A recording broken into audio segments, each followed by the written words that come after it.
I get it, you're standing in the garage, eyeing that cheap hand roller you saw on a forum, wondering if it will actually make a clean, rounded edge on your latest metal project without turning the whole thing into a dented mess.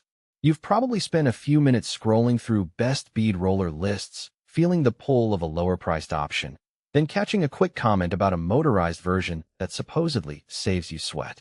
That hesitation is real, especially when you're about to drop a decent chunk of cash on a tool you might never use. Link is in the description if you want to check the product details on Amazon.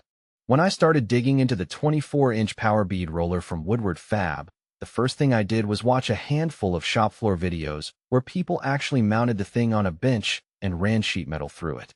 Seeing it in action makes a huge difference compared with just reading a spec sheet. The roller sits on a pair of sturdy steel rollers, powered by a motor that drives the bead-forming roller at a steady speed. It's not a tiny benchtop gadget. The 24-inch width means you can tackle panels that are about 2 feet long without having to stop and reposition every few inches. For a hobbyist who builds custom brackets, a small fence, or even a few curved panels for a project car, that length is a sweet spot. Who should buy it? If you're regularly bending sheet metal, say you're a small shop fabricator, a dedicated DIY auto restorer, or a hobbyist who enjoys making custom brackets, tool housings, or decorative metalwork, this roller will probably pay for itself in time saved. The motor takes the grunt work out of rolling, so you can run a 16-gauge piece through in a matter of seconds, and the bead it leaves is consistent from pass to pass. Consistency matters when you're trying to match a factory-formed edge or when you need a smooth radius for welding prep. It also shines when you have a batch of pieces to treat. The fatigue you'd feel using a manual roller quickly adds up, and the powered version keeps your energy level steady. On the flip side, if you're the type who only needs a rounded edge once a year for a garden fence or a single custom knob, the motorized roller might be overkill. A hand-crank bead roller can handle occasional jobs for a fraction of the price, and you won't have to allocate floor space for a 24-inch unit. Also, if your work revolves around ultra-thin sheet like 18-gauge or thinner, this roller can be a bit aggressive. The motor's torque sometimes pushes the metal beyond the intended radius, especially if you don't control feed speed carefully. In those cases, a manual roller gives you more tactile feedback and less risk of overforming.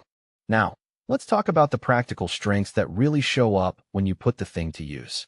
First, the power drive is smooth enough that you can maintain a uniform feed without the roller stuttering. I've seen users feed in a piece of 20-gauge steel, and the bead comes out with a perfect, repeatable radius, no wobble, no uneven thickness. That reliability translates to cleaner welds because the rounded edge reduces the chance of a sharp heat concentration point. Second, the 24-inch length means you can set up a single pass for most panels you'll encounter in a home workshop. You won't be constantly realigning a shorter roller, which saves both time and the mental overhead of measuring each segment. Third, the unit's base is bolted to a heavy steel frame, so vibration stays low, and the whole assembly feels planted even when you're feeding thicker material. There are a few trade-offs to keep in mind. The machine weighs close to 70 pounds, so you'll need a sturdy workbench or a dedicated spot on your shop floor. It isn't exactly portable, so if you need to move it between job sites, you'll probably want a small hand truck. The power cord is about 8 feet long, which is fine for most setups, but does mean you need to keep an outlet within reach or use an extension cord, which adds a little extra clutter. Noise is another factor. The motor is louder than a manual roller, so wearing ear protection becomes a habit rather than an afterthought. Finally, the roller is optimized for standard bead sizes. If you're looking for a very large radius for a custom sculpture, you'll need a different tool or a custom die.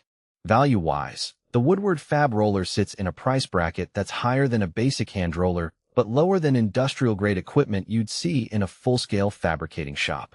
Considering the time you save, especially on